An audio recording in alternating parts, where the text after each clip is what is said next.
what a difference a week makes. We're in the win column with this dub, but man, back-to-back games, the Eagles playing shut down football. So let's get into this one and analyze, man, how they shut out the dynamic, bombastic Miami, league leading in yardage, 500 a game averaging until coming into this buzzsaw, or running into this buzzsaw, I should say, Philadelphia Eagles squad. Man, lots of players to highlight, lots of things that love seeing, and then Sean Desai, you deserve your fucking flowers, bro. What's up? It's your boy Centron. Come back at you with another analysis video, and I kid you not, that's my real name. Eagles film analysis, all 22 defense takeaways from the Dolphins game. I want to say defensive takeaways, but who cares? This guy here, man, golly, love him. Coming off of that, thumb injury and getting the cast off, he's been lights fucking out, bro. All right, so the Eagles' run defense was so good in this game. Yeah, I completely fucking agree. We came out in the formation just like in the Rams game, I think, and as well in the Jets game. Fletcher Cox, Jordan Davis, Milton Williams, those guys, they could all. It's funny, they could all be D. They could play at DN, like especially Milton and Jordan, but Fletcher is just as much a hybrid as them, athletic, a beast on the inside, and he's one of the straws that stirs the drink here in Philadelphia. But yeah, shout out to Tracy Rocker and Sean Desai, man, putting them in good position to excel, knowing their strengths and just rolling with them, and knowing what formations, what groupings to go with, because you got Milton Williams and Jordan Davis; those two excel together. Fletcher Cox, I mean, with anybody, but your boy Jalen Carter was on the snap count, but those three did fucking work. Yeah, let's just look at it, man. I don't even know. Like, I think Jordan just blew up the middle here. And he just had nowhere to go. And then Hassan Reddick on the edge, man. He's developed as a run defender since he came here. He stopped them, I think, either it was on consecutive plays or just, a play in between. They weren't getting on those outside zones because he set the fucking edge. He ain't just an edge rusher. He sets the edge. So you're not going to edge him. I mean, pause. All right, anyways. We used three linebackers, Nakobe Dean and Zach Cunningham. So he was playing 100% of the snaps. That's surprising to say, but, to see and to say. But he's 6'3", 230, 240. He just has such a wingspan. He plays the run so efficiently. He's getting back to the 2021 Zach Cunningham, who was leading the league in tackles and just had such a great, run defense numbers. And, he's one of the best, if not the best, at the time in the league, and he's getting back to that form, coming off injury and being salvaged off of the scrap heap coming from the Titans. But another Titan, former Titan, hey, paying dividends for us. Hey, man, love it, bro. Appreciate the donations. Keep them coming. Goodwill. That's us. That's us. But Nakobe Dean in the red zone coming off the field. Nicholas Moore, who just fluents the football. And that's what I was afraid of. And I'm glad we're working them all in because, everybody can play their part. And we'll get to Nakobe Dean highlights later. But, gap shooting with those tackles in front of you, I don't want to say you can put anybody back there, but, they're playing great instinctual ball. And we're getting actually, they're playing above their pay grade and above, what we believe we had. And I would say they rival, if not to some degree, at this point in the season, surpass the level of play of our linebackers last season. So TJ Edwards, he's a beast. He didn't get his due. Some people didn't like him. He was slow, ran 4.92. But the boy was always in the play, in the correct place at the correct time to make, plays.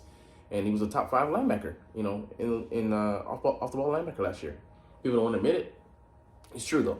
But yeah, getting all three of those guys some work in the run defense. Yeah, they make that thing go, and we'll get to actually them playing a big part as well in other roles in the passing game. So yeah, we were aggressive coming downhill, but we weren't overly aggressive. We played under control, which is controlled aggression, which is really hard to do, but shows their discipline. Not just with the gaps, but dropping in the coverage and not letting things go over their head. So.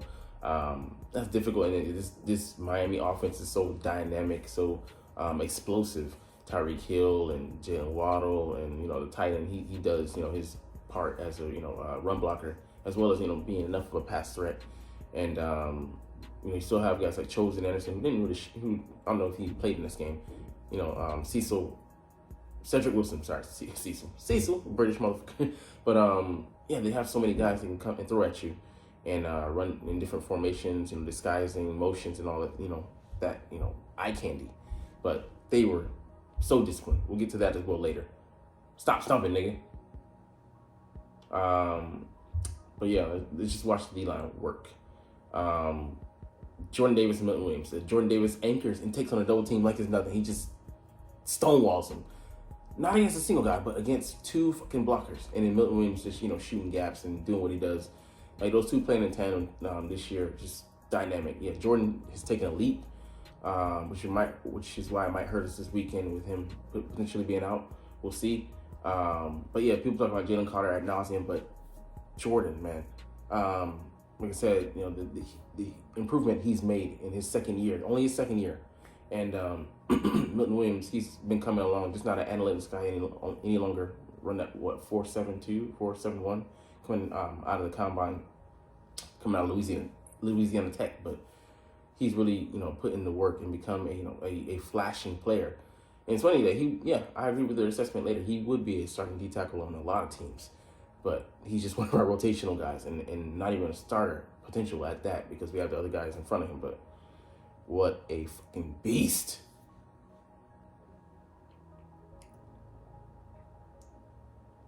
Yeah, so this is what I like. Not on a short week, but only 1 week to prepare. We had backup safeties and City Brown, who's our prized third round position, but he's still backup and a rookie player.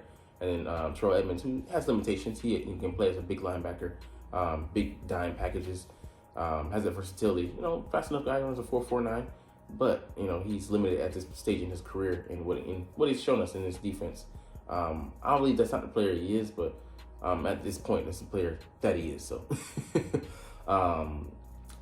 we ran a cover 2, to help them out in coverage, and they executed perfectly.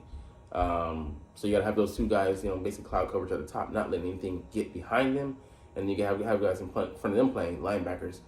But their job is basically to prevent anything from going over their heads. And it's not the sexiest defense. It's control. You have to play it very carefully, especially since you really are the safety. You're the last line of defense. But they were playing in their roles seamlessly. And yeah, although the Dolphins did have some success throwing over the top of the Eagles linebackers, it was expertly taught and carried out. And then, we were just on the same page, so not on a short week, but on like a week's notice. Those two playing together had no problem syncing up the chemistry. So that just shows you a lot. And like you said, Sean Desai's adaptability, being able to adapt to the pass game. And as the game went along, we're getting to playing man more, moving away from the cover 2, but having our guys not be out of position, not being compromised like Jonathan Gannon would have had us last year. So he said you can make a case that Nakobe Dean was a bit too aggressive against the run and wasn't great in this game. Yeah, and that was our problem with him. Just he shoots gaps when he recognizes things, but you have to make a move at linebacker, and he's not just gonna sit there. So he didn't know exactly what he was seeing, and he's just out of rhythm at this point, out of sync. He has to get back up to game speed, and it's gonna take time. And he's also just a first year starter, so we have to be patient with him. But this play here did highlight his explosiveness. They're saying maybe he's the only guy on this roster that can make this play. He is instinctual, and when he gets it right, man, he can be a load. He's like a missile out there. So you see him recognize that that it's a screen here. He just shoots and bam, stonewalls the hell out of Tyreek Hill. He ain't going nowhere. So I love that play from him, and hopefully we see more of that in the future. But we gotta exercise some patience with the young man. This is what his only his second or third start. Coming off an injury. So. He looks to be healthy though. No problems with that foot planting and going. So yeah, we talked about maintaining discipline. Yeah, you expect it from Darius Slay, but Cindy Brown here exercising the same patience. And like I said, he's a rookie player, so you don't expect that from him. But seeing it, you don't like. I agree. He can develop into a good starter. He's gonna sit and learn for the most part, playing maybe some some slot action for us. We'll see if we put him there or Eli Ricks or what's the kid's name, Josiah Scott, that we signed from Pittsburgh's practice squad, who was with us last year. He can be that big dime, and also we get 360 on the field at a time, and supplant one of our linebackers and get better coverage. Giving up some size, but he tackles like a motherfucker as well, and his pursuit is crazy. So he can learn a lot from Kevin Byard, who's just one of the better all-around safeties we've had in a while. Even better than Malcolm Jenkins, I think. In some terms. So I think Malcolm was maybe a better blitzer, but maybe that's about it. They're pretty much about the same. I think we might have gotten Malcolm when he was a little bit older though, around the same age. I'm forgetting, but still was mostly the prime of his career. But let's look here at Sidney Safety Brown, the way he's able to cover space. And they don't get fooled. They get lulled to sleep. So Miami trying to use our aggressiveness against us, trying to take a deep shot. We don't fall for the okie doke. So just great coverage over top. And those guys, like I said, him providing the coverage over top, the cloud, and then Slay from underneath. So if they throw anything, and they go short, he's able to react to the ball and pick it off. We'll get to that later, what Slay was able to do. So we see here a really cool play design for the Eagles defense. Brandon Graham dropping in the coverage, and then Zach Cunningham coming from the other side on the blitz has allowed Nolan Smith to come in for the sack, and pursue kind of from outside in, take the long way around, but he couldn't really pull that trigger because he had guys in his face, Zach Cunningham, and then confusing him, trying to do our best, having Brandon Graham drop in the coverage. So let's see here. Yeah, you see, like, he holds him. And yeah, he just loops around the horn and nobody blocks him. And a guy who runs a 4.39, you kind of might want to block that guy. He's pretty damn fast, but worked out excellently for us. Had 3 guys blocking Cox, which is a waste of resources, but confusion there from the front. They're missing 3 guys. And at this point, kind of a nightmare for them protection-wise. And helping to speed up that clock later in the game so Tua doesn't get comfortable and he's uncomfortable by the end of the game, seeing ghosts, and causing him to throw that pick in the end. All right, so yeah, the zone play, the coverage, or we thought that Tyreek was going to go short, where he ends up going up, and we have him horizontally, but we don't have him vertically. He speeds past Edmonds, so I'm like, bro, get deep. He's fast. Oh, he's that fast. Yeah, we knew that. James Bradbury didn't get pressed at the line. So, yeah, we have some, bad play calls, but I don't look at it as a bad play call. I look at, I feel like the players should have adjusted on the field to what they were seeing. Even, live action, you got to give Tyreek his, his credit. Respect his speed. It's long and it's fast. Whoa, pause. And it comes at you hard.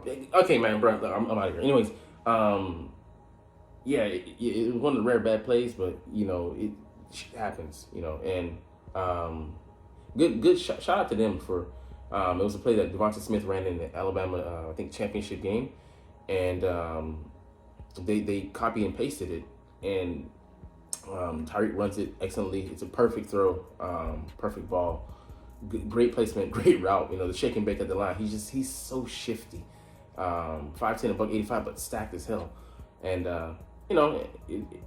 you have to be playing perfectly in that coverage, and obviously we weren't, and he's just a burner, so it makes it really hard. So yeah, you're gonna give up some of those throughout the season where you're just like, you got me. All right, so good job here by the 2 linebackers, Morrow and Cunningham, getting depth and take away the shot over their heads. So Slate also plays Tyreek Hill well, and he gets double coverage where he knows he has help over the top. So that allows a corner to play more aggressive, and Reddick does a good job getting depth and they route to the ball. So let's see here. We see Tyreek, so he's able to get aggressive with him. he's got help over the top. You see they get to that drop there, and that allows him to to pause, hesitate to him, and not make that throw to Tyreek. Have that space on the inside because it's taken away by the linebacker getting great depth there and dropping. So cover two, I wasn't a big fan, early in my career before I knew what it was, but most infamously the Tampa two, the middle linebacker has to cover so much ground, but excellent job by our guys of executing this and playing, in those shells. I mean, it's meant to contain, but you can throw some confusion in there, blitzing, and speed up the accelerate the clock, play clock of the quarterback, and they have to get the ball out now. There's a lot of things you can do out of it, but I love the versatility that which Sean Desai deployed it, and our guys obviously playing up to the standard that we set in practice, and just executing, man. Yeah, just watch the run defense. So what happens here, I don't even know. Derek Barnett, flashed. Him, sitting the edge there. So even him, he has 0 pressures this year, but at the very least, he's at least reliable in the run game. He's giving us something. We might trade him, but man, them getting penetration and just not letting them get to the edges, like protecting the gaps, A, B, and C. We thought it was Michael Jackson out there because they got all bases covered. Damn, that's a bar. Oh my gosh. Okay, I'm gonna get over myself. All right, let's see. This was an example of the Eagles linebackers getting too aggressive. We had them in a double A gap, double mug look, so we're pretending like we're gonna bring pressure, and we just pulled out. Pause early. It's hard unless you're Nolan Smith and I don't know. I mean, or just a linebacker who knows technique and or has great athleticism. You're not going to be able to get to the drop. So they fake, and then it just gets thrown in behind them. It's like it's one of those plays where we're lucky that we didn't get burned on it, but they threw it to Tyreek, and we weren't able to get to our drop. Like I said, and defend it properly. And he's going a million miles an hour. We're lucky that he plays so fast, even for himself. Sometimes he need the ball, and then after he caught it, and it bounced to the end zone, thought it was like a fumble, but it ended up being just an incompletion. So, like I said, being fortunate on that play that it didn't work out. Like I said, we ran a lot of cover two, but the biggest play of the game came from cover one, man coverage. When Slay was able to pick this ball off, so them actually pressure got there because Jordan Davis was into his face and he forced it, but as well, just them these guys playing on the back end, Slay peeling off his coverage, knowing that Jalen Waddle, they ran a route to the wrong side, they do so many motions, they confused the hell out of themselves. Waddle, he was in and out of the game, give him credit for trying to finish the match, but he didn't know what he was doing. He had 2 receivers in the same area. Slay sees it short, he goes in there and just picks it off, because if it gets into the area where Mostert can make the catch, he's Cunningham has his back turned. It's a short ball. He's gonna play it up, and then try and get to the ball. It's gonna be passive interference. So what should have been maybe 7 points turns into a negative, and then we go down and score 8 on an 83-yard touchdown drive. So that swung momentum huge at this point in juncture in the game. All right, so we were talking about one of the brackets that didn't work. This is a bracket that did. Slate undercut the underneath route, and they're just playing great coverage over top. I don't know who was playing with Slay. It might have been Sidney Brown here.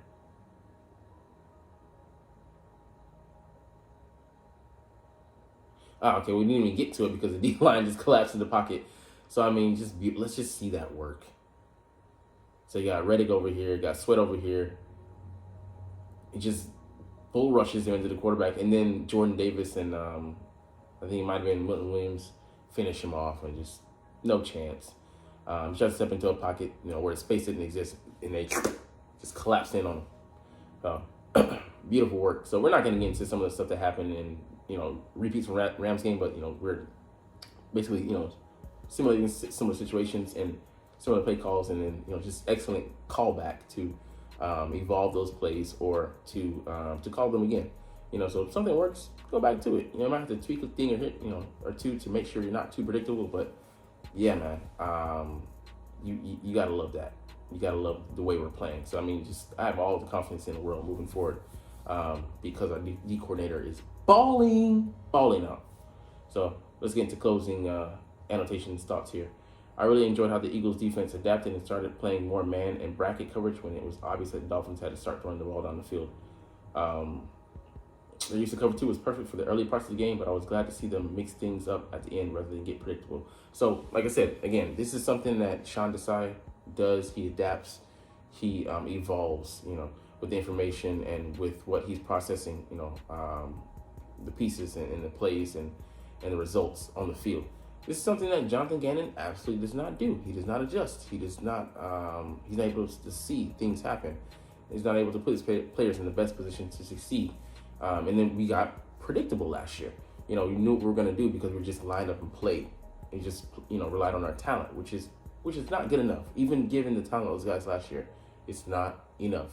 See what the Chiefs were allowed to do in the second half of the Super Bowl. So I love that we switched it up. So we played, we started playing more man and bracket coverage. We switched from cover 2 to a defense that more suited what we were looking to do to stop them in the second half.